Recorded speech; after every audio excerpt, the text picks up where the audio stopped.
Holly, the fingernail fixer, on the Bournemouth leg of her UK tour, just to have a little chat about the day and how it's all gone. First question, have you got a favourite moment of the tour so far?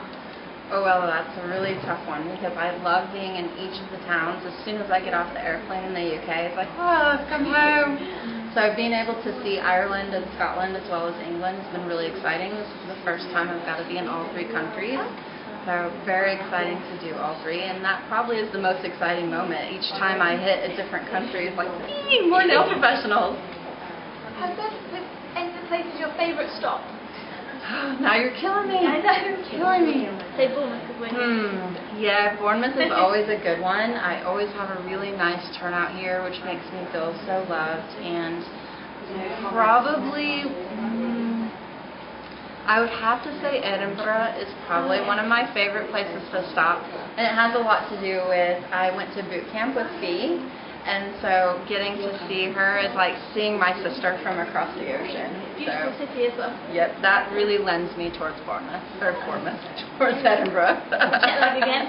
Right? Total jet lag for a month. So, has there been a most popular request for what people want to learn? Yes, yes. The top 3 requests have been using the additives, has been a really big one, as well as doing white nails. White nails are really trending right now in the UK, and so then they've wanted to know how to get the white on smoothly, what they can do with the white to get different looks, still having a mainly white nail, and then also what Empower is and what they can do with it and how they can get it over to the UK.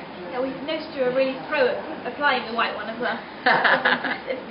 Have you got any future tour plans? I do. I have a tour coming up in Australia in August. And actually the details just went live today. So this morning I woke up and it's like, woo, they just launched it. They've got the event now on the Pacific Nail Beauty Facebook page. And so they can find it retweeted on my Twitter and reposted on my Facebook, as well as regrammed on my Instagram. So I'm all over that. Yeah, definitely they can find it on my social media channels. Do you notice a lot of difference between the techs in the UK, America, Australia? Or they all sorts of want to learn the same sort of thing? I find that we tend to be similarly passionate. So even though we say things a little differently, like I might call it a fuzzy, you might call it a bit of fluff, then we still actually want the same information. We still want to deliver quality to our consumer, and we still want to have a really high standard of work and cleanliness. So essentially most of them are looking for the same thing. How can I find inspiration? How can I charge what I'm worth, and how can I deliver this to my consumer on a consistent basis? A final question is about your turtle. Where does that spring from originally? The turtle originally comes from a few different things. The initial one is I've always been a turtle collector throughout my life, because I find that each of us needs to have a little bit of turtle-like qualities. If you rush through everything in life, you miss out on a lot. You also need to have a little bit of a hard shell so that you can take constructive criticism without completely withering away into a puddle of crying goo. And you've got to have just that little bit of shell so that you can grow and develop and learn. But we also need to stay soft on the inside. If you let your hard shell penetrate on the inside, then you no longer can touch into people's emotions and feelings. And so we all need to know those turtle-like qualities in life. Then professionally, when I first started out, I was horrendous at doing nails, like awful. And when I finally got good at it, I could do an average salon nail, but it was still taking a long time. You know, I'm still looking at 2.5 hours to do a set of nails. And people call and say, well, make sure you allow 2 hours since I'm really slow. They're done. They're not even going to make an appointment because it's slow. But I had a friend sitting in the salon when I said that once, and she's like, why do you say that? That's so stupid. You shouldn't say that. You know, only like friends can do. They can actually be brutally honest.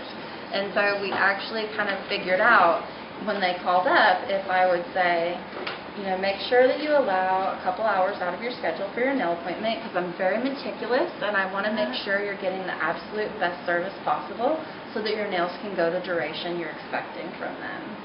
All of a sudden, she's willing to actually take her time with me. She's not going to shoot me through as fast as she can. And wow, meticulous? I don't think I've ever been to anyone that's meticulous.